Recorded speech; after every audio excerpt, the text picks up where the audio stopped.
اوخان د یوې اوږدې مودې راهیسې په افریقایي ملک سومالیا کې د سړځای، خوراک او د سامان د لیږد لپاره استعمالیږي او د فولکلور له پلوه یو ځانګړی حیثیت لري. خو په سومالیا کې اوس یو نوی زرعي انقلاب تر سترګو کیږي.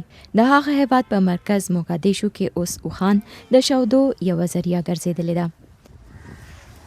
دا د اوخانو یو فارم دی چې پکې په لسګونه اوخان ساتل کیږي.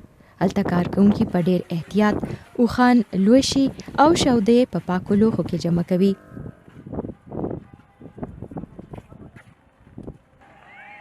په سومالیا کې تر 80 لکه زیات اوخان دي چې په نړۍ کې دا د اوخانو تر ټولو لوی شمیر دی. خو د دې شوده په زیات مقدار کې لا بازار ته نه دي رسیدلې. ماهرین وايي د شودو د پیداوار له پلوه په اوسني وخت کې د اوخانو اهمیت کې بدلون راغلی دی.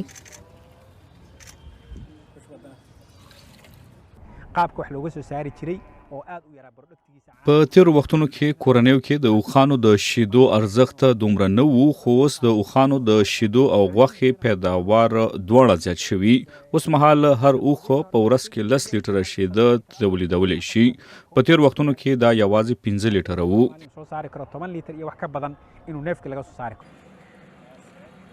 ماهرین وايي د اوخانو پالنې ته زیاته توجه، ښه طبي ساتنه او خوراک هغه وجوهات دي چې د اوخانو د شودو پیداوار زیات شوی دی. دا یوه کارخانه ده چې پکې د اوخانو له شودو ماسته جوړیږي. دا په بازار کې خرڅول کیږي او خلک یې خوښوي.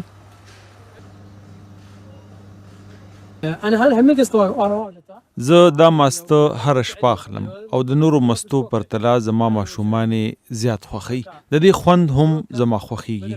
دا خواږه او مزیدار دي او درته معلومیږي چې معیار یې ښه دی.